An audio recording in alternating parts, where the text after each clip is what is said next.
and welcome to Meet the Polymaker. I am your host for tonight as we traverse the world of 3D printing. My name is Joel. Welcome in, everybody. If you are new here, we're a 3D printing / maker related show, showing off news headlines, showing off prints from our Discord, and ultimately every single week meeting a new maker, whether that be somebody with cool projects, that is a content creator that's in the industry one way or another. We talked to a lot of them. We've talked to over 56 now. I think this will be 57. Counts off, but the episodes are there. We had some multiple guests, etc. But welcome in, everybody.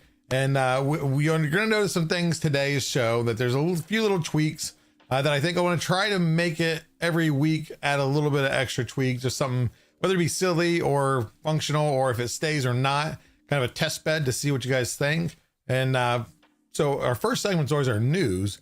And it's one thing to say, okay, hey, let's head into the news and, say the same thing over and over. So we named it, by we, I mean me, I named it. So let's go ahead and check out this new segment called Hot End Headlines.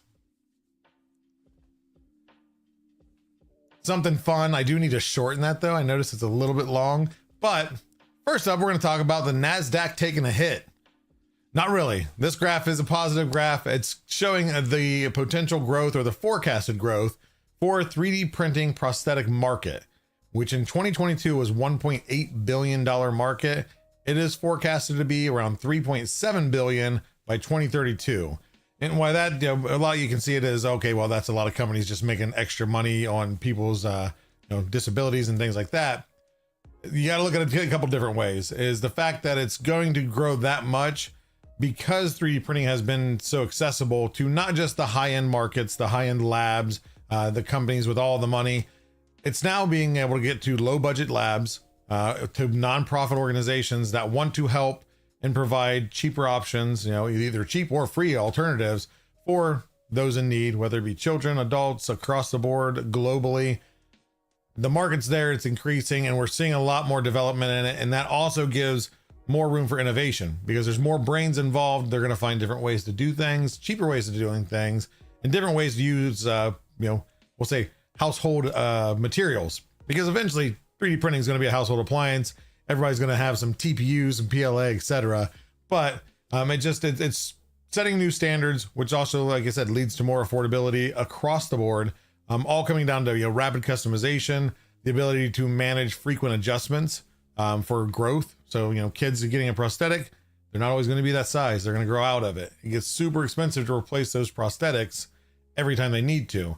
Now you can tweak it. You can maybe make adjustments. You can keep the kind of the same base, maybe add some different adjustments or adapters to it. So a lot of options. So just awesome to see the growth. We've talked about it many times on prosthetics. We'll continue talking about it in future episodes because we're going to keep seeing progression in this field. Next up, something we talked about actually, I think a few months ago, is metal 3D printing in space. So again, a few months ago, we're talking about the experiments they were wanting to do of doing metal 3D printing in space on the space station to test to see how well it can be done for repairs and for upgrades to the space shuttles anything orbiting space that oh, sorry, my headphone just went off. There we go. But yeah, so like I said, they're printing it up in space. They're going to ship it back down to Earth for testing, analyzation, to make sure that everything is working well, to see how much microgravity has actually affected it so they can make adjustments to the process. The end goal, of course, is to make usable parts, bolts, nuts, etc., to fix things while they're up in space, because it's a lot of money to ship some bolts and nuts up there into orbit. With the fuel costs, everything else. I mean, I don't know the exact cost, but I would imagine hundreds of thousands of dollars. So it's quite pricey. So this is going to help save a lot of money and just make it easier for those in space to repair things and not have to wait for other things. Next up, we have Honda getting into 3D printing. Not really. They've been into 3D printing. They're just kind of being a little more open about it now of what they do in manufacturing. They're using it across the board now, which is, again, no surprise. That's in automotive, motorsports, power products, just everything. So we're seeing the usage there. Like I said, we're seeing in a lot of industries. Honda is just now, the big thing is Honda being a Chinese / Japanese company is I learned reading this article was China is one of the slowest to adapt 3D printing into manufacturing, which that sounds crazy because that's where a lot of the 3D printers are generated. But they're now accepting it, and it's a lot more accessible overall. But they're seeing the use case that is there, and as it gets better and better, and the quality gets better, there's more use cases that make sense for them to keep their quality, keep their consistency while 3D printing stuff. Some examples are in their powertrain for their F1 car. They've also replaced their standard aluminum pistons in the engine with 3D printed iron pistons. A little bit of weight increase there, but it allows them to replicate pistons, replace them, customize them on the fly. It's all about that rapid prototyping to fit the needs. But they also go as far as I read that they're producing lightweight aluminum handles for racing wheelchairs, which was a weird snippet to add into the article, but still cool nonetheless. But again, just in the last 12 months, they said that there's been a large uptick of additive manufacturing acceptance across the board in China for manufacturers. So we'll see it continuing, and we'll see it again in all aspects of life. Next up, we have the first big event of 3D printing in the world globally, and that is TCT Asia. That is going to be this March 17th. No, this March. It is March 17th through the 19th. We will be there. Polymaker will be represented there. I will have an awesome booth. If you're there, make sure to stop by and check it out. But just a couple things about TCT. I took some snippets from their website, and I didn't memorize them, so I'm going to look off here. But one thing, not to be confused with Rapid TCT, which is in the US and it's in Detroit this year. I get them mixed up all the time when I'm talking about them. But TCT has been was established in 2015. It's now the leading event for 3D printing and additive manufacturing intelligence in China, and they are focused on developing a 360-degree understanding of the potential of additive manufacturing, 3D printing technology to increase utilization at all stages of design, engineering, and manufacturing. One thing that was not one thing, multiple things. This year is going to be the largest event to date for them. They're going to be over 45,000 square foot area. For those that farm, 11.1 acres of area with over 450 plus exhibitors, and they're expected to have 25,000 plus trade visitors. So this thing is going to be big. Is it going to be maybe Bamboo represented there and maybe announce something? I don't have any good information. I hope so. It's getting closer to the end of the first quarter that we were promised, but hopefully, I mean, not just Bamboo. Hopefully we see a lot of information, a lot of cool new releases that we should be expecting in 2025. And last but not least, not really much news. It's more of just, I'm going to kind of talk about just, this is the Relio designer wallet. Of course, does that seem like much to anybody? We can design anything and model anything, 3D print it, etc. But it's cool because this is starting to mix innovation with artistry. And what I mean by that is, number one, the use case of having art applied to things of daily use. For us, say, for example, here is a wallet. This is actually designed by Italian sculptors. That design then was, of course, applied to the wallet, 3D printed, and can now be sold as an item. The big thing with this is it's allowing artists now another direction to go with selling their work. It's one thing to have a canvas, paint on, sculpt or a sculpture to sculpt, and you have that. And sometimes those are hard sells. And artistry is not a huge dollar, income until you pass away, and then 100 years later your stuff becomes famous. But this gives them now another outlet to take what they've already created and apply it to other things of daily use, of different customizations of things. So it allows them another whole revenue escape for their designs.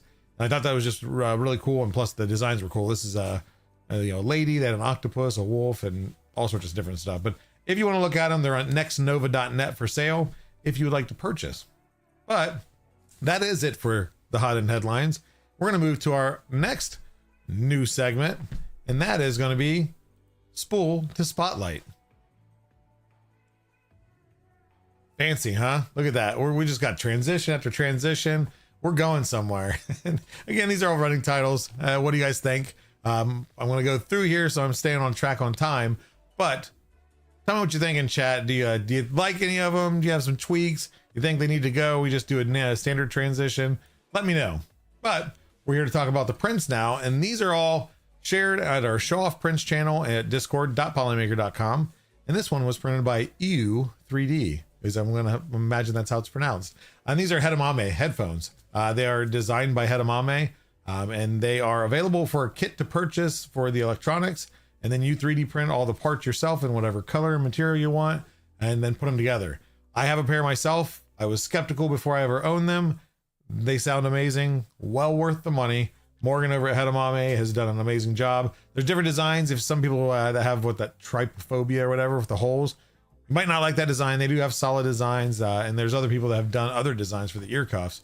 But again, you can customize it. You can take these apart and put them back together in less than 10 minutes if you want to change the colors up on different travels and trips you go on. But beautiful choice of colors and a beautiful print nonetheless. Next up, we have Huck Girl N, which I've mistaked in the previous episodes. I shared something from her, and I thought it was Huck Girl IN, and I just assumed IN meant Indiana because it was capitalized. And then I realized today when I added it, it's Huck Girl N. So my apologies. But this is a cute Easter Bunny sculpture. It is available on Maker World. It is designed by HP Invent, and again, printed by Huck Girl N. And a little cool story with this is, I mean, cool but sad, is it's they printed as a memorial for a pet rabbit that they had that recently passed away. So unfortunate, but it is cool to be able to 3D print something to remember it by and prop it on a bookshelf and just remember all the fond memories. I too used to have a rabbit back in the day, many eons ago, and his name was Roger, nonetheless. Next up, we have Jake, who has printed the Flexi Tuna. I did not get the information back before the show here, so I think maybe he designed it by how he worded it when he posted it. But if you want to find out who designed it and where to download it from, head over to the Show Off Prints and nag him in his post and just message, say, hey, where's the file at? Can I get it? Can I get it? But I just thought it was cute. We see dolphins, we see sharks, see all the different marine life. I've never seen a tuna, a Flexi Tuna. So it's a yellowfin tuna at that. So very cute and very good print.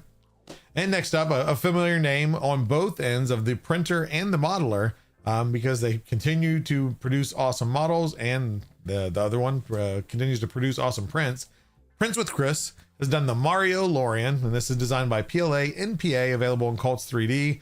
Just an awesome one too. Is he's done a couple of them. Batman, I think, was last week, and they're all in parts, so you can print them in parts, put them all together. So pretty much anybody can do them. I think some of them might have some multicolor aspect to them, but I think most of them are in parts, and just a very cool print.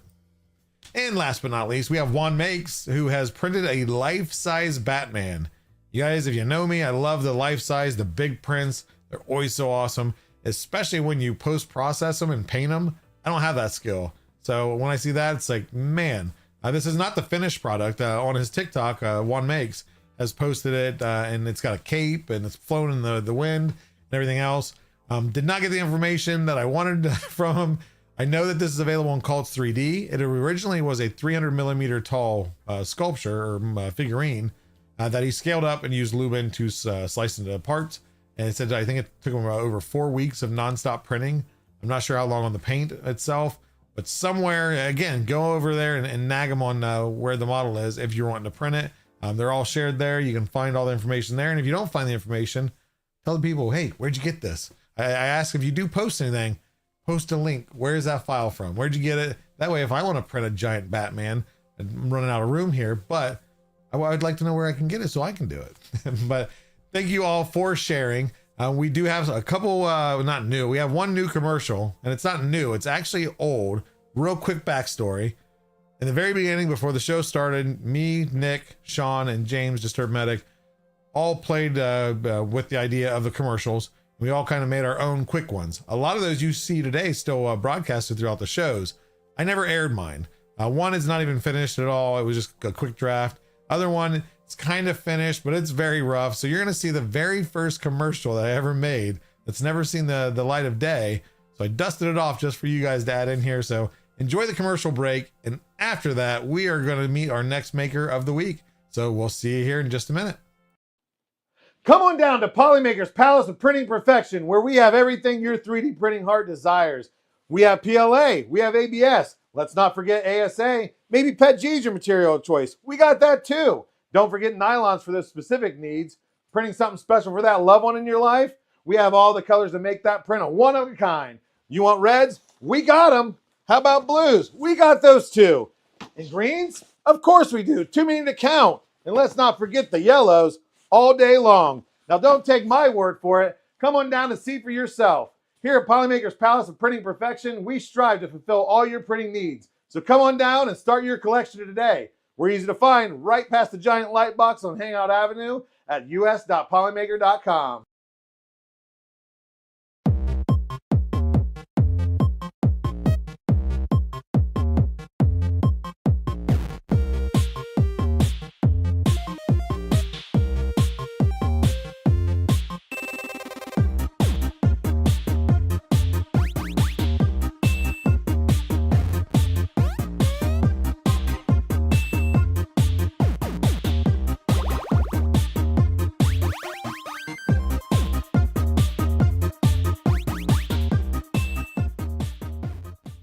Are you into cosplay and prop making? Are you tired of having to break out those power tools to sand those lines away? And don't forget about all that hand sanding. Cramps. Ouch. Introducing Polymaker's Cos PLA, available in 2 different versions, version A and version B. Both versions are still easier to sand than standard PLA. Find out more at us.polymaker.com. Whoa, I'd love to get into 3D printing, but I live here on the sun where the UV rays are nuts. Wait just one moment there, strapping young chap. Have you ever heard of Polymaker ASA? Polymaker ASA is UV resistant, so it is the perfect application for printing near or around the sun. No way, bro. Yes way, brosif. Here, try it out. Radical, man. If you need a weather-resistant material, make sure you check out Polymaker's ASA. Printing on the sun is no problem at all with Polymaker ASA.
And welcome back to the show. That was a weird delay, but we are here to do what we do every single week, every single episode. We're meeting another maker, and this one you might have met him at different RepRap events. You might see him across TikTok, across Instagram, across YouTube, all the socials, doing really awesome things. So with that said, let's see who it might be. Please welcome in Saturday Morning Props, Dylan. How's it going, Dylan? How's it going? How are you? I'm doing pretty good. Thanks for coming to the show and letting us know a little bit more about yourself. So with that said, can you tell the audience who you are and what do you do? Yep. So I'm Dylan. I run Saturday Morning Props over on YouTube and all the other platforms. I mainly teach 3D printing tips, all the way from tips and tricks to full cosplays like Iron Man suits, how to harness them, build them, post-process, crazy helmets, Power Rangers. Lots of and them. yeah, tons of things like that. I do highly finished props, and then I also do raw prints and things like that, life-size Pokemon and all of the things. I really love to make nostalgic props. And yeah, it's just a bunch of fun. Awesome. Well, then, of course, with all that printing, I always like to ask, where did you start? Like, what actually got you involved in printing, and how long ago was it? Yeah, so I guess it's about 2.5, 3 years. I have such time blindness after the pandemic. So like 2020 and beyond, the years have just so quick flown. So it's like, it's very hard to remember whether it was 2021 or wherever. But one of my buddies had just got into 3D printing. He had got an Ender 3 from his wife, and me and him are Sounds cut familiar. from the same cloth. Yeah, it's a very, Everybody. that's a lot of people's start. And me and him are cut from the same cloth, so we're just best friends. Anything he likes, I like. We just know it, and so it's like he really got into this, and I was like, oh well, I'd probably like it too, whatever. And he kept hyping it up. And so I was like, all right, let me get into this thing. And I ended up getting a CR10 and started making helmets, started with the Mando buckets and, Iron Man Exact helmets. same one I things started like with that. on my CR10S. So I know the feeling. Yeah. So it's like I had just decided in there. I got in bigger than the Ender 3 because I knew I wanted to do helmets. That was the main thing. My goals were the Mighty Morphin Power Ranger helmets, and then these are called Beetleborg helmets. They're like the step cousin of the Power Rangers, and I knew I wanted shortly to for a little while in the US, right? Yeah, they're a Saturday morning show, and so it's like we had a fun time with those. Those were my big goals, and an Iron Man suit. I wanted to do an Iron Man suit as well. It felt like a rite of passage when getting into 3D printing. But yeah, started because a buddy got in with an Ender 3, and that sent me down the rabbit hole, and here we are now with like 20 printers later, and like holy cow. Oh yeah. The giant rabbit hole, or really at this point black hole. It just consumes you. Exactly. So now, did you and your buddy both start off just right off the rip of wanting to 3D print the props, the helmets, and everything, or exactly start with any knickknacks? So just nope. into it with the big stuff. Always been a prop person, so it's like that's what we wanted. We wanted the movie props and the show props that we didn't have. It's just like I've never done a flexi dragon or anything like that. I've just always done this. I was joking the other night in the Polymaker Discord where I unboxed that new Centauri Carbon, and I didn't do a benchy, I didn't do a calibration cube or anything. I sent a Marvel Rivals Spider-Man helmet as my first print. It's like that's just what I'm interested in. Yeah. So now, before that, did you have any time with actually doing cosplay with like EVA foam or anything of that nature, or did you come from somewhere? Yeah, so it's funny. It's like everything's like full circle, or like I can see how my previous experiences lend themselves to me being very successful in prop making. I had like painted a Honda Civic and like 3 motorcycles as a kid. Like they were just fun for me to do. Like I plasti dipped an entire Honda Civic that I had put a body kit on. And so I had some painting experience and things like that. I painted Warhammer miniatures at like one of our games workshops. And so that was like 2012. Before I had to work, I used to live near DC, Washington, DC, and the traffic there is miserable. And so I'd have to leave for work like 2 hours early, or else I'd be late for work. So I'd get to work super early. So I would go to the mall, and there was a games workshop with the Warhammer miniatures and things like that. And so I would just sit in the mall for 2 hours painting figurines until I actually had to start working. And so I had a little bit of hand painting and things like that as well. The car painting throughout college. Me and my buddy, the same guy with the Ender 3, we had made big giant dead mouse helmets, the old DJ helmets out of paper mache. So we bought giant yoga balls. I'm actually on a yoga ball right now. We bought yoga balls and like paper mache the yoga balls for a month, like tons and tons of layers of paper mache, and made big giant dead mouse helmets for one Halloween. I had done. Were they smooth? Yeah, I mean, because you can wrap them in felt. So like we didn't, you wrap them in felt afterwards. So like it kept the dome shape perfectly, and then the felt hides all of the wrinkles and things like that. Exactly. It's funny. We used to run around. This was near like Richmond, Virginia. And we would go through all of those like free magazine like plastic boxes that you would see, and just grab all of the magazines that we could, and then like pounds and pounds of like Elmer's glue and water to like paper mache this stuff. Just mixing, just a big paper mache. Exactly. Factory. And we did this in my dorm, like, I don't know, regular communal area. And so like we had 2 giant paper mache balls that just smelled like Elmer's glue for the whole month of October. And it's just like my roommates had been like, what is going on? What is wrong with these people? But it was fun. It was a good time. Now, people on that floor, did they think it was as cool as you guys did, or were they more irritated because of the smell and everything else? I do think they did, because nowadays anybody can make everything, right? So like Yeah. this was before information was so widely spread. Like, yes, we had internet, and this was like 2010.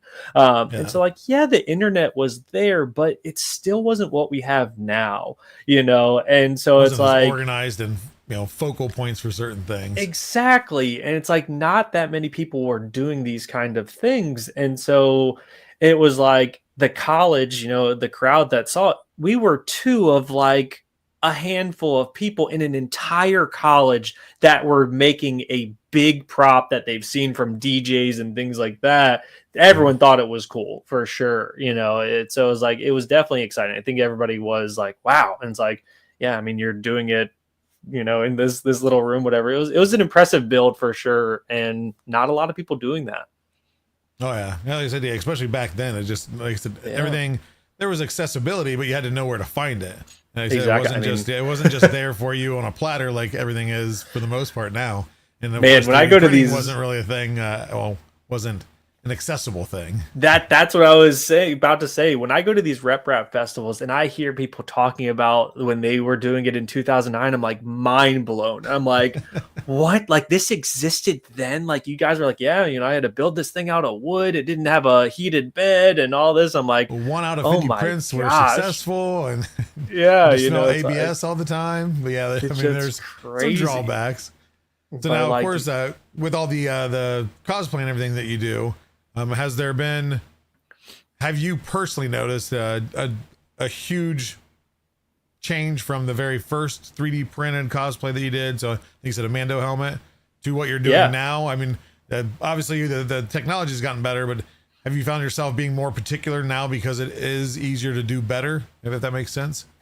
No, for me, I've always been a stickler. My friends joke that like I'm the layer line police and things like that. So like when I first got into it, I really went hard and focused on attention to detail. So like I feel like I've always had a very, I don't know, slow and detailed process to try to get things highly finished. I would say the machines do make it easier now for sure. And like the successful print ratio is 1,000% Well higher, improved. exactly. So it's like, gosh, I had I don't have it around here, but I did a keyblade from Kingdom Hearts, and that almost made me quit 3D printing on a CR10. So like you're printing a tube, tall on this bed slinger back and forth. I had so many of those knock wanted to over, knock like it just the off bed adhesion just not be great on a glass bed, warping. So like there's this big square rectangle piece that you have to put together, and like they're bowed like crazy because of the bed cooling, and the far part of the bed and the glass not being the same And the heat. stress of it, trying to pull up and So it's like I had probably 3 keyblades printed before one was fully successfully done. And so it's like now, gosh, I could print it in, the Pamchroma matte yellow or, the silk silvers and things like that. And the thing looks amazing right off the bat. And it's like, I would say, if anything, now I'm more impressed that things can look good raw. That's where I've been transitioning to, like those textured helmets, like the Deadpool and the Spider-Mans. There are actually way less work involved in doing things like that, and like actually happy with the quality that comes out of there. But yeah, my finish has always been pretty high on there, and now I'm trying to enjoy the raw printing more than the sanding and painting as much. yeah, I don't have the patience or the skill for painting. I've painted a few things, but just there's so much time involved. And props to the people that do it.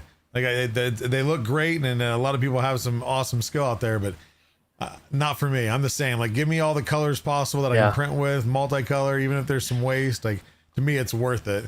But, it's nice. It's spoiling me for sure, for sure. I mean, yeah, I'm sure we'll talk about a project. In just a couple more years of where we actually where we're at. I mean, it's hard to believe where we're at now. To have that prediction 3 years ago. I mean, nobody had an idea. Of course, things are going to get better, but how? I know, like a lot of the Polymaker, like I said, there when I go into the Polymaker Discord chat, like there's so many just genius people in there, like that are just doing amazing things, making their own AMS systems. Like they're things they know. They're doing.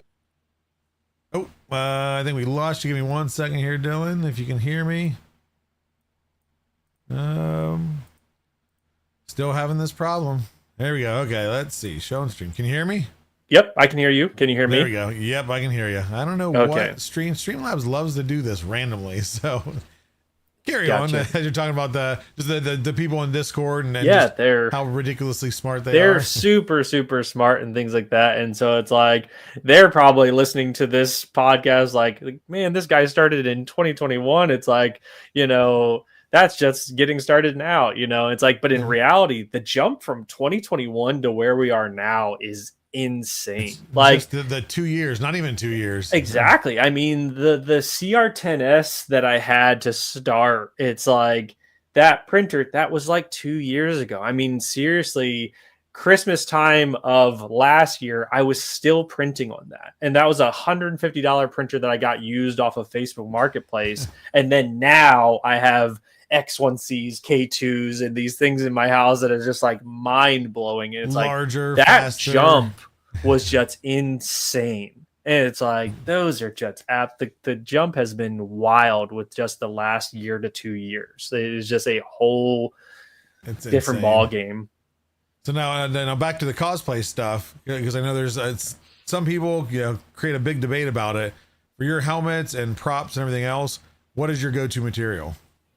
So I use PLA. I use PLA Pro often for my large stuff. We're working on a project where we're using matte filaments right now to try to see how good a suit can look without post-processing. And I mean, it's looking pretty crazy. Matte filaments are pretty amazing at hiding layer lines, especially with Absolutely. these new printers. But yeah, I like to use the PLA Pros and things like that.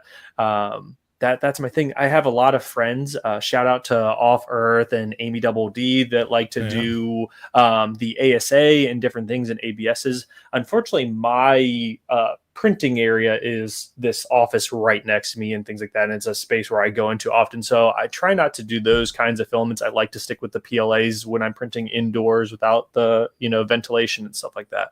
So yeah, PLA has been my bread and butter. I don't know what it's like to sand Pet G or the other ones. Supposedly they sand so much better and so much easier. But for me, I don't know. I've never struggled with PLA. It is affordable, readily available. It does its job well. I mean, I know you've seen my Iron Man suit over the last, year and a half, and that thing's still kicking. It's like, and I it fell have over at Murph last year. It crashed into a concrete floor, and it was good. Exactly. I mean, literally, the thing fell straight from a mannequin onto a concrete floor, and it snapped on my weld line. And so, like, I literally just ran to Home Depot real quick, grabbed a soldering iron, and put a little bit more filament behind it, and sealed it back up, and the thing was perfectly fine. So it's like, I don't think that there's a super need for the other ones, but I'm sure there are advantages for using other materials. But you can definitely get away with just PLA Pro. Oh, yeah. And there's always new materials being developed, new formulas of PLA or ASA, adding carbon fiber, adding glass fiber, etc. So who knows what will be out this year? And Polymaker's got a ton of stuff under the wraps, but I mean, we'll talk about that soon. Cos PLA and things like that. It's like I need to try some of that. The definitely different sanding mixtures that you have, like the one softer one or the one that's a little bit more durable. So it's like there's plenty of options. Yeah, see, you do cosplay and you haven't used Cos PLA yet. Not yet. Just not yet. I mean, I need to get you some of that. Yeah. Especially since you paint too, because that's the one thing is, if you're sanding it, you have to, you don't not even have to have the skill. You just have to have the desire and patience to paint it afterwards, or there's no point. I'm glad you said that because I do think that it is a learned skill set. It's not like there's nothing that's going to stop somebody from being able to do it. Anybody can do this, and like that's where it's like, I feel like some people will look at projects and they're like, oh, I could never do that. Like, yes, you could. It's something that everybody can do. And you figure out what works, what doesn't, how to get you there. I've seen people do some crazy stuff with spray cans, let alone an airbrush system and everything else. So. Yeah. Yep. And that's one thing too, like with a lot of my things, like I don't airbrush a ton or anything like that. I try to keep it as, user-friendly as possible. I do like to use an HVLP setup, which is the like automotive spray guns for filler primers or some clear coats later on, like for certain projects. But in general, I always say like use whatever filler primer you have. Like if it's Rust-Oleum, if it's Duplicolor, like if you have a Walmart nearby, or if you have a Harbor Freight or whatever shop. Nothing. Like a filler primer is a filler primer. You will not have that big of a difference. None of them are going to be a magic bullet. And that's another thing. Any tip that I do or something that I include in my process is always additive, never a shortcut. So when I learn a new technique that I like that helps smooth something, it doesn't skip a step. A lot of people want shortcuts to make the process faster and easier. But for me, I just want the result to be better. So when I, started, I use a spot putty, like a Bondo spot putty mixed with acetone that I brush onto the models. And that is one layer of defense against layer lines. That doesn't go, okay, now I can go 80, do that, and then skip to 220 grit. I'm still going to do the 120 grit that I was doing before, but now I just have an even better result, So it's like everything I do is always additive to my process. And patience is a big part of that, right? 1,000%. 1,000%. I think that's even with 3D printing, even where we're at now, it's still patience, especially when you have a certain part or something that wants to just not print right, or you have to change the orientation. For sure. So now, I've been working on no sand droids. So that's one of the videos that's going to be coming out. I've been working on doing droids from Star Wars in matte filaments, so that way you can't see the layer lines, like in tans and khakis, to do like battle droids from Star Wars Episode 1, pit droids, doing them in different colors, and they look amazing now off of these printers, especially with matte filaments, especially on like the Bamboos and the K2s. Like they just come out looking amazing. But print orientation, trying to figure out the best print orientation to where you have the less amount of stepping or overhang drooping or anything like that. It's like, so sometimes it is taking a step back and having to print it one or two times, whatever, to find the best print orientation to make it aesthetically pleasing. Yeah, I think that's like a conversation you and I had a week or so back. Of course, you have a bingo right behind you, and I printed the same one, and that was the same as I was printing it, and I'm OCD wanted to be as best as it could be, so it's 100% was rotating things, seeing how the layer lines hit, and just what's going to look the best, and try to luckily like that design hides the seams pretty well and all this stuff. But yeah, it's nice to, especially like I said, especially when you get a color that looks good on its own raw. The material prints well, the layer lines are near flawless. As it's just that's the last part of what's the perfect way to blend in glued parts and everything else and orientation. So for sure. But now, of course, you're working on those bots or the droids and everything else. I'm sure Star Wars fans will kill me for calling them bots. Droids. Are you working on anything that you can talk about right now of for like cosplay wise? Yeah. So, I mean, with Polymaker's help here, we're working on exactly what we're talking about, doing a suit that looks good raw. So I've been working with DO3D. Some of you may know them as well. They're the ones who supplied the files for my Mark 46 Iron Man suit that I have. They're really popular designers for things like that. I've been working on them to split files in ways that, again, we can get creative with how we position them on the build plate to where we can hide seams, to where now you don't have to drag a soldering iron through the center of your suit and be able to print it and it look good raw. I mean, this here is a whole thigh for an Iron Man suit here in, the pan chroma matte yellow, and goodness, like this thing looks stunning. It looks super amazing. The same thing when I showed the bicep and shoulder plates here, it's like, oh my goodness. So we're working on a project now. We shifted gears on this one. This one has a lot of smooth, big open areas, so I need a larger format printer in order to hide some of those seams. But there are better, more robotic suits that are cut a lot more into smaller pieces. Exactly. That hide those lines. I mean, just like we were saying, when the Mark 46 fell over, it snapped on a weld line, which was perfect because the chest, as big as it is split into almost 8 pieces. So by doing that, you can print them all raw, and then there is no weld lines because they're hidden inside of the actual natural grooves of the suit. So trying to do that, we're going to be playing around with some of the Polylite PLA colors, some of the PLA Professional Gold, things like that, to see how well we can get a raw suit looking with some of these amazing printers. I'm really, really looking forward to this thing. Yeah, we were on a call for those watching. We were on a call, and I'm pulling out all the filament. I was like, "What about this one?" Because the pictures are great on the website. Don't get me wrong, but it's a lot different when you can actually put the real stuff next to each other. But I think I had a stack of like 4. A few, some gold, some reds.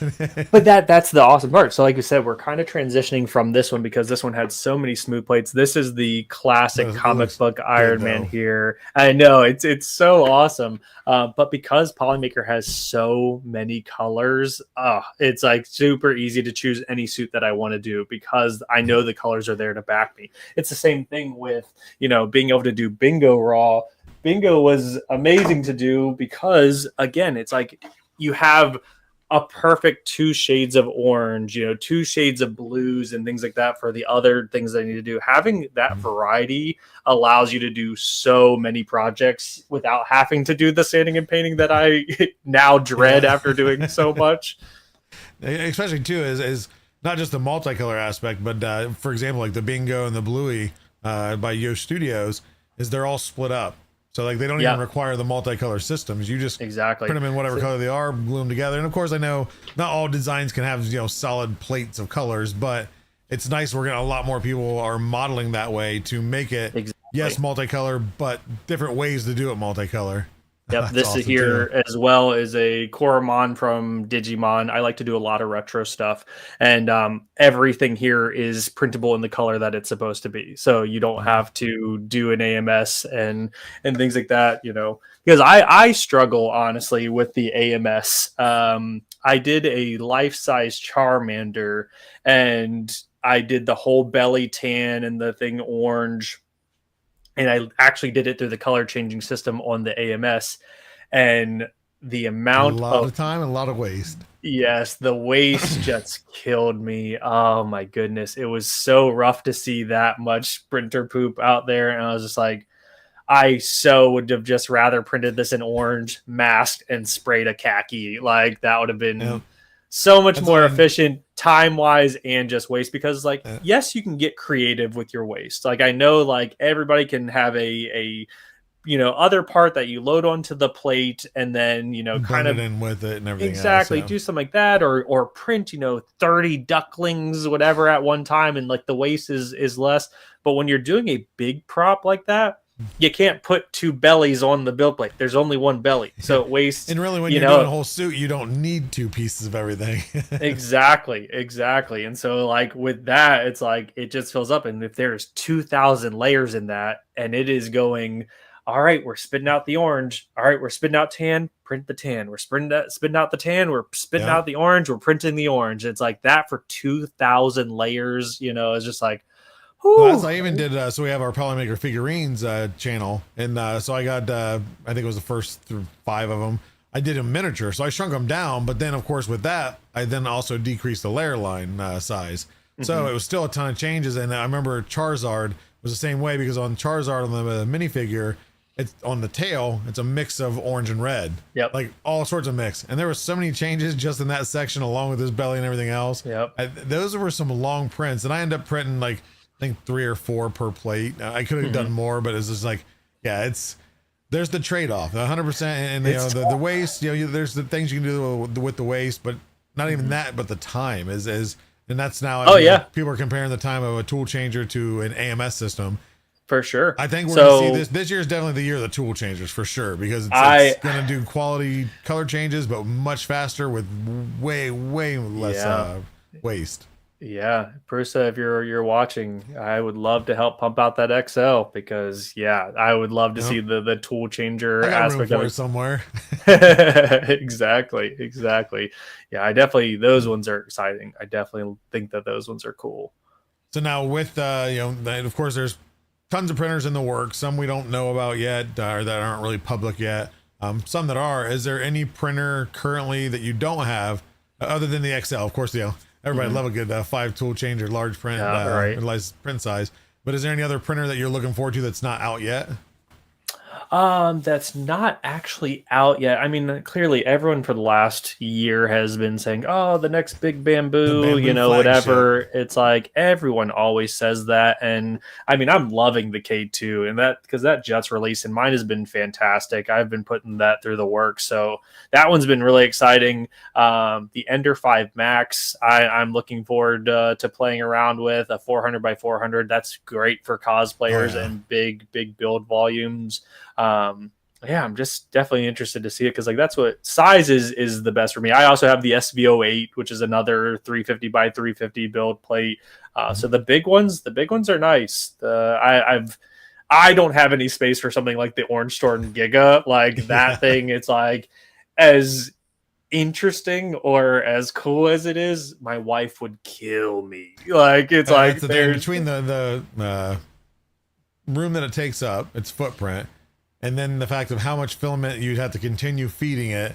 And I've heard, good and bad on, quality or, consistency out of it. But still, I mean, I think it's one of those things, you print a handful of really big things and then you only ever revisit it when there's something specific, like, okay, I want to do this, or I seen this model and I want to do it big, but I don't know, maybe you'd have to have a people will business start of it. way more bigger. Oh yeah. Exactly. Because that's another hard part about, like I've joked with you about the Charmander. When I printed a life-size Charmander, the tail goes backwards, and so the Charmander is like 4 feet just in depth. So I can't set it on the shelf. It's always on the ground. I kick it and knock its arm off or kick the tail off.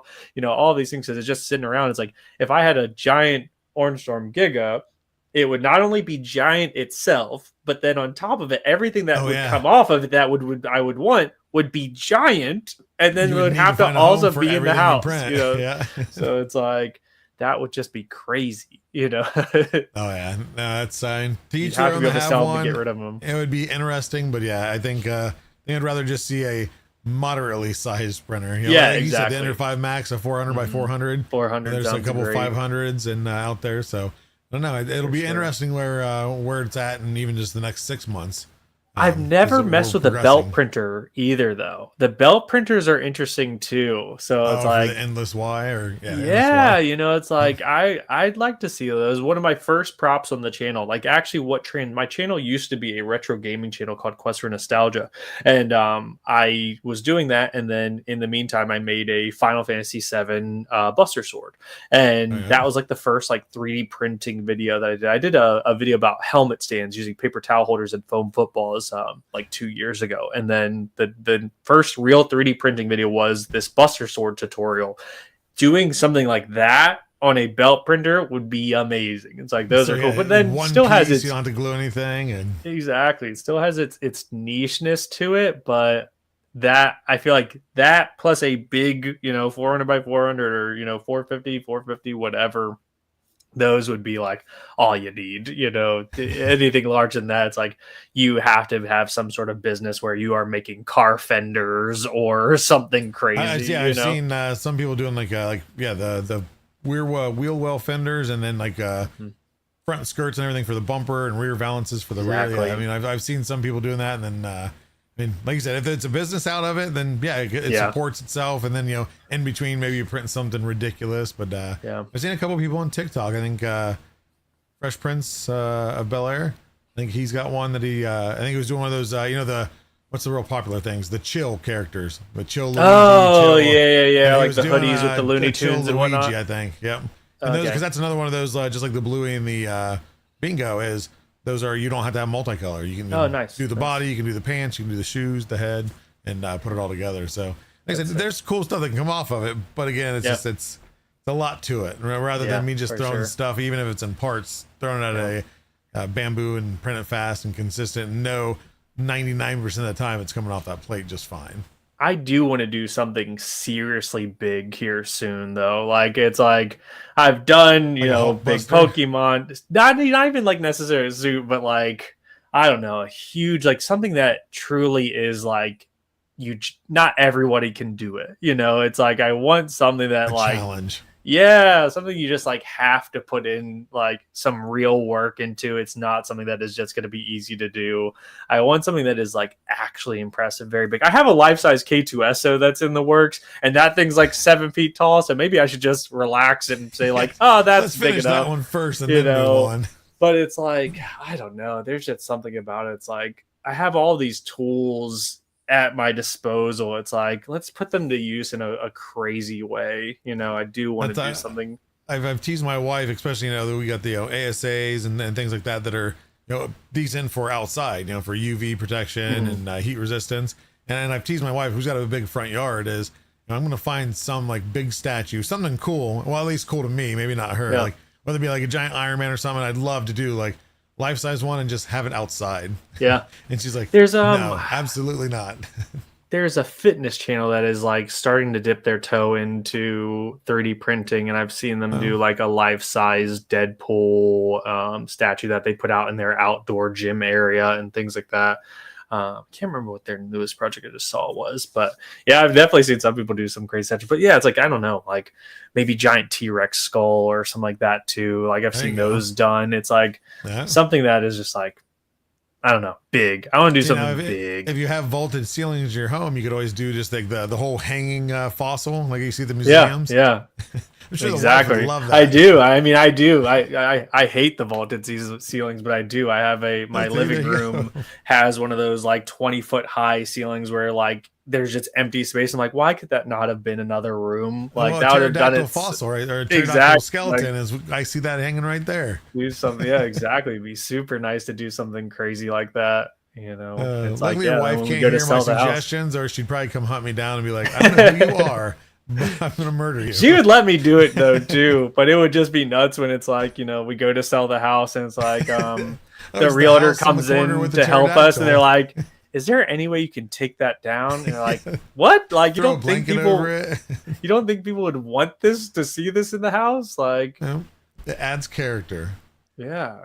And hey, who knows? It might be a paleontologist that walks in that house wanting to buy, and they're gonna buy it on the spot. Just keep it, right? They don't even want to see the rest of the house. They're like, right? If that stays with the house, we'll pay an extra $50,000. There you go. There you go. If only it were that easy, right? 3D print some nice accessories and yeah, exactly. House one of these days. Exactly. So now for this year, of course, I know you went to a handful of the Rep Rap events last year. Are you planning on any this year that you're going to for sure attend or try to attend, or what's your plans there? Yeah. So it's fingers crossed in the works, maybe Remurf. I would love to meet that side of the country and meet some other creators and makers and see you guys all out there. That would be really cool. Murph is most likely on the docket. 3D Printopia is a definite. Working on maybe going to Rapid TCT here in this next month. The last year I did a lot more of the Comic-Cons and things like that. And then the year before there. But then I had sprinkled in, like I had done Earth when it was Earth the last, 2 years ago. And I thought that was pretty cool. And I was like, oh, okay, sweet. Like this is, a really cool community to be a part of. And it's like, I was the only person there cosplaying that year. I'm pretty sure like I was the only one with an Iron Man suit in there. And it's like, and then going to Murph again, it's like, I was like, the only person there bringing a 3D printed cosplay. I know there's some good pictures of the me and the Polymaker scientist cosplay up against Iron Man there. Yeah. So I've got some good pictures from it at least. Yeah, so it's like that's been a fun aspect to it. But I realized that's where I would love to transition with the channel to and everything like that is going more towards the 3D printing community and things like that. And so this year it's definitely been shifting to less Comic-Cons, more conventions, tech fairs, maker fairs, things like that. So definitely I would love to hit the Remurf, Murph, and 3D Printopia, all of those. And then, some of these other ones like, the Rapids and Open Sauces and things like that. So now being at both types of events, not to downplay one or the other, and be honest, do you like the feel of the Comic-Cons more than the Rep Raps and tech stuff, or vice versa? So there's actually even a subdivision in Comic-Cons as well. So there's 3 different aspects. The 3D printing conventions are awesome because they are it's such a small community, and it's a big community, but a small community, a Yeah. tight community, I would say. So like, There you you go, know, it's yeah. like, gosh, Joel, I've got to meet you multiple times at events and see you at different places. And you start to run into familiar places. You'll meet the Micro Swiss guys and see them over and over, you know, Protopasta people, Build everybody, you know. relationships, like the direct Exactly. And relationships. it's really, really cool, you know, to see people again and again. When I go to different Comic Cons, they're pretty much independent of wherever area they are. I've done some in Chicago, in DC, you know, I've done them all over the place. There's not a lot of overlap, you know, going to Florida here to there. It's like you're pretty much with new people all the time. You don't really, unless you're bringing your friend group with you or you're planning to go as friends, you're going to be with different groups. Whereas if I go to these 3D printing or tech side conventions, I would just see a lot of familiar faces, which is its own strength to it. So I really, really enjoy that aspect of it. The Comic Cons, though, you feel like a superstar in an Iron Man suit. Like, that thing is a showstopper. You know, every family knows who Iron Man is. You're taking pictures with tons and tons of kids and things like that. And like, it is so fun seeing their face and hanging out with the families, you know, and doing that stuff. So I love that aspect. So I love the community of the 3D printing ones. I love just their strengths. the bring the joy to that. And then in the Comic-Con section, there's like commercial Comic-Cons that are like, where the stars of Star Wars or Supernatural and the shows come to visit, you know, and like you go, a lot of people go there to get signed autographs and things like that. But then there's almost like cosplay Comic Cons, like KatsuCon and Dragon Con down in Georgia, where it is the most ridiculous cosplays you've ever seen. The ratio of cosplayer to guest is like 98% of people are cosplaying and maybe 2% of people are carrying the bags of the cosplayers. You know, it's like helping them out. Yeah. Exactly. They're the handlers and whatnot, where the commercial side, you'll have like, I don't know, 5% of these like super cosplayers. Maybe 60% of people are, you know, in a costume that they bought or they just love, or just some sort of wearing a knickknack from a show that they love,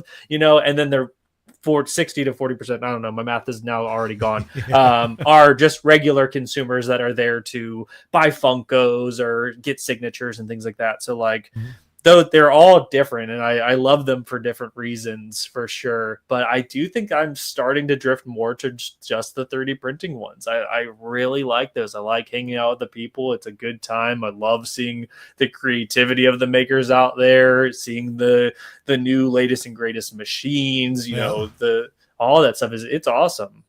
I think the rep wraps just become a more, they feel more personal because I mean, like you said, as you build those relationships. And it's nice because it's not just, oh, hey, you know, somebody's interested in my suit, or hey, it's just an attendee. You know, it's everybody from the top YouTubers and, you know, content creators, everything else, down all the way to the normal attendee, everything in between. You make, like, every single event, you make new friends, and you know, and a lot of those friends, what I found, especially being in it for a few years, community wise, is building those friendships and then like becoming a daily thing. Like, hey, yes, we're not next door neighbors by any means, so we can't just go, hey, want to meet up for lunch? But you know, every night in Discord we're hopping in, and you know, if somebody's not there, it's like, hey, we're so and so, they're not usually not here. And it's nice because it goes beyond the rep wraps. It stays a friendship. And then, you know, when you go to that next rep wrap and you see some of those same friends, you're picking up just like you hung out yesterday. And so it's a good feeling. So for sure, it's nice to have them around. Hopefully we have even more in the future. I mean, we got the 3 now, so and never know what's in store for secret plans and whatnot. Yeah, and if you can't attend a rep festival near you or whatever, the Polymaker Discord, there is a lot of familiar faces from the rep festivals in there, like you said, nightly and things like that. A lot of cool people, so you can get that same community in the Polymaker Discord for sure. Oh yeah, just a great group of people. And we like to grow that, continue growing it at discord.polymaker.com. Yeah, to slip that ad in there.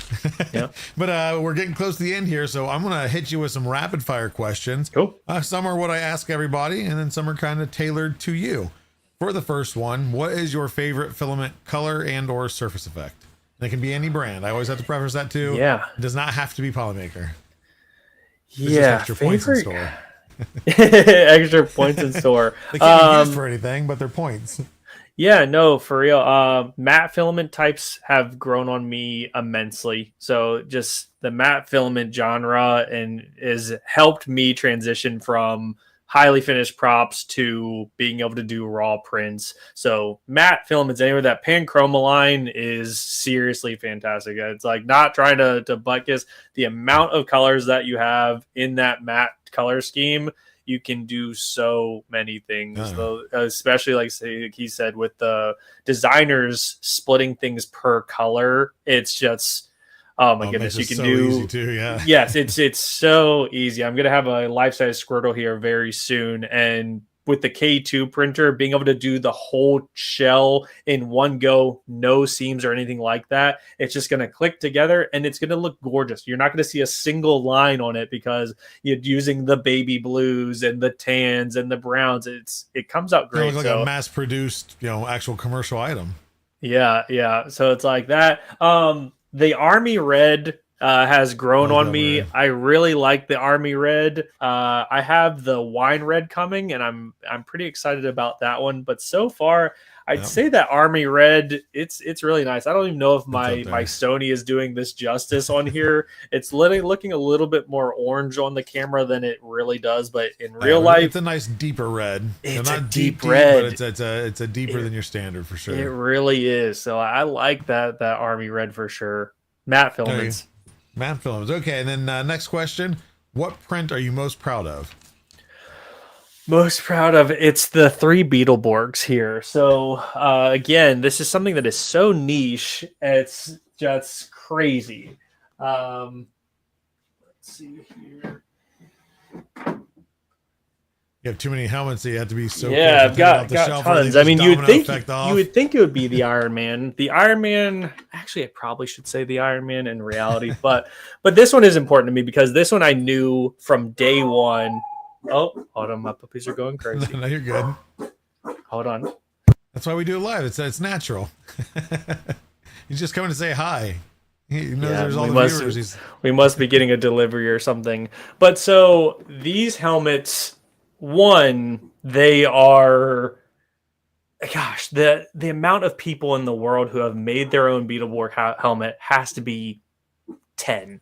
Like they are. You'll see, yeah. Exactly. There's people are not doing this. There are some specific Power Ranger makers out there that have done them, but the sheer amount of people that have actually done that or that have a full set of all 3 is so small. And like these helmets have brought me great friends, lifelong friends now, where because I did tutorials for them on there, and then people have come to the channel to watch. They're like, oh my gosh, I remember Beetleborgs. And I've met friends and makers from this project. And so it's like those helmets are really important for me. But I will say the Mark 46 Iron Man suit, I put 4 months of work into that, doing it full time, 8 hours a day, really, really working hard on that thing.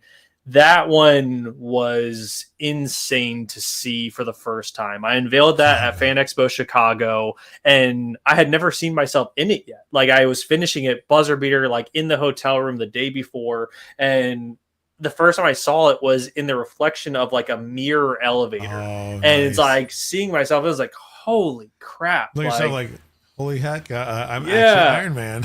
It's like, wow, like I did this. And the first time getting pictures back in it, you're like, whoo, like that, the work was so worth it that it was just like, man, that one was very important. And I'll always love that suit for sure. But these ones were from my brain at the very beginning of getting into 3D printing. I wanted to meet this goal and I accomplished that goal of having the 3. It's a very special feeling as well. There you go. Well, talking of, and we may have already answered this question. What was your favorite cartoon of your childhood? Cartoon or show? Yeah, favorite cartoon of the show. Oh man, that's tough because yes, I love Beetleborgs and things like that as well. But I mean, I grew up in a great time of TV. Nickelodeon and Disney and Cartoon Network were just firing on all cylinders throughout like late 90s, early 2000s, things like that. So that is a super, super tough one. I don't even know. Oh my goodness. That's a hard one.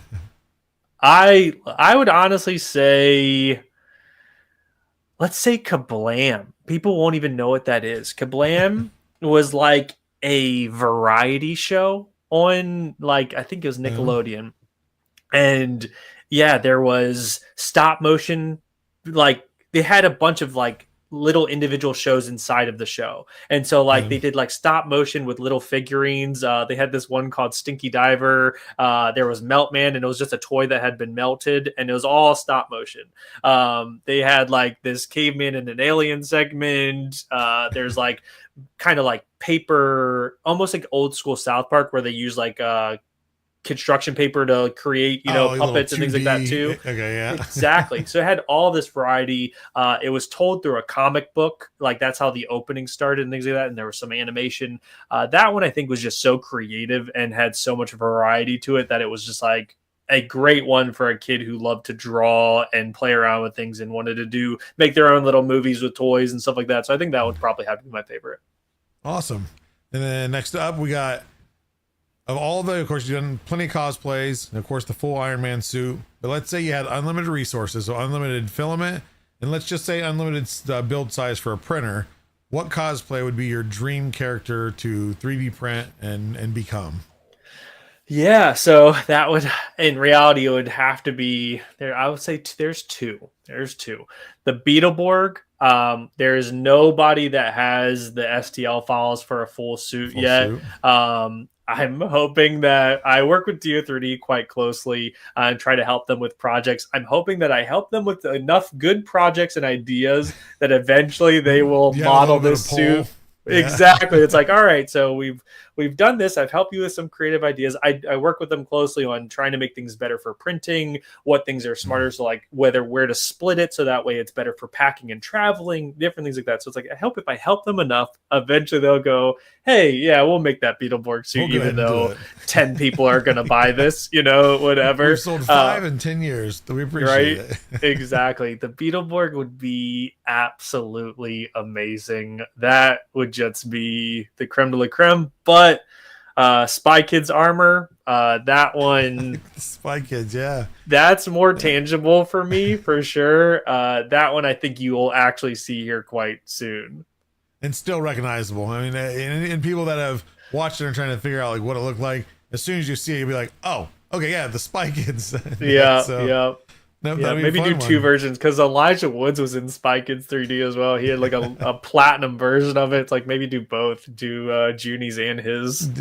There you go. So yeah, maybe just again, you're waiting for somebody to have the file, right? Well, there's a file in there where I'm working with DO3D on that one as well. Okay. So that one is much more in the likelihood. Just waiting for that thing to get through there. I've had them work on the Ironmans for a little bit, and so we've had to put it on the back burner. But that one will be coming out for sure. There you go. Soon TM. Yeah. Okay, and then last rapid fire question for anyone looking to find videos on nostalgic prints, awesome props, cosplay. Where's somewhere they can go for that? Easily just look up Saturday Morning Props on whatever your favorite platform is. If you like Instagram, TikTok, or YouTube, I've got tutorials on all of them. I make content across all the board there. And yeah, you can find me on any of them. There you go. Well, thank you very much for your time, Dylan. I appreciate you coming on the show, and I'm sure we will talk soon. Of course. Thank you, Joel. Thanks for having me. Yep, have a good night. Good night. And there you have it. Episode 53 is in the books. We'll call that episode 1 of season 2, as I said in the beginning of the show. So I think this should be season 2, right? And kind of divide it. Maybe we'll do a playlist on YouTube. Realize my mic is in the. Wonder how long that's been like that. But anyway, thank you all for coming to the show. We are here every week at 7 p.m. Eastern Standard Time on Thursdays. I think I said that.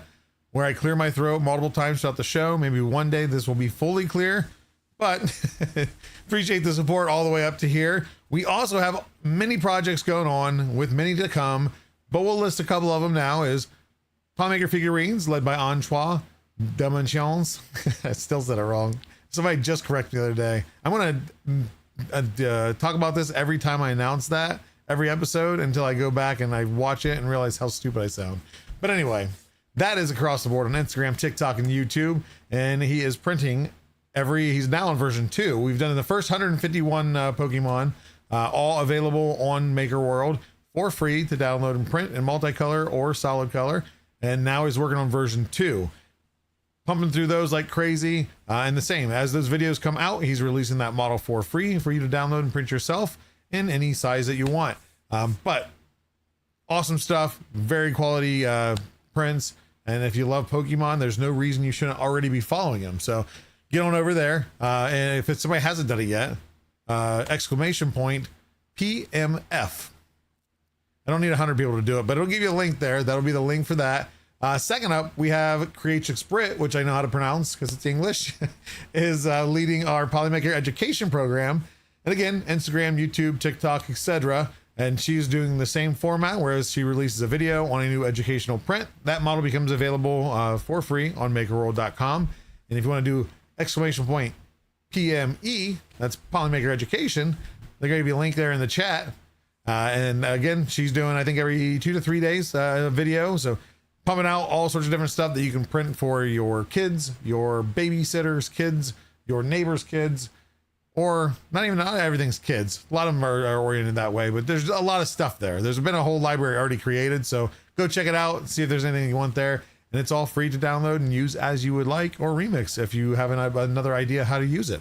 But we also have In Printing Color show sponsored by Polymaker, hosted by Pezliz over at twitch.tv/Pezliz.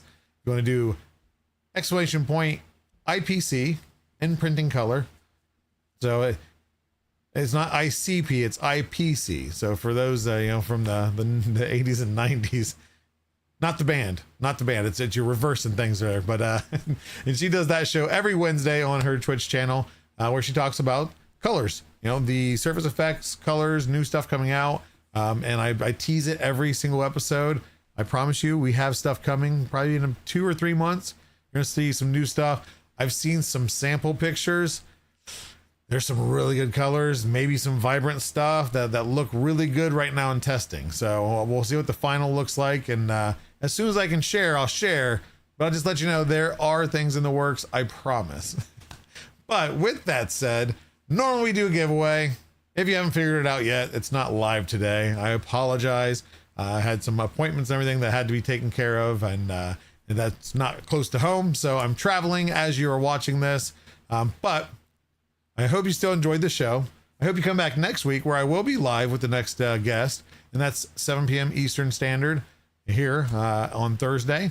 And then also, if you haven't joined discord.polymaker.com, it's a fun place. A lot of good things, a lot of knowledgeable people, fun people, crazy people. It all just depends on what time of the night you join. But we have live hangouts all the time, daily, where we just kind of hang out, talk things, share projects and everything else. I invite you all to come there and share your projects and channels, share them live in the hangout. However you feel comfortable, we welcome all. So if you haven't joined there, join there. And then unfortunately, again, since we're not live, we can't do a raid, but can't say it enough. Thank you all for your support, and we will see you back here, hopefully, next week. Have a good night and a good weekend and a good week. See you later.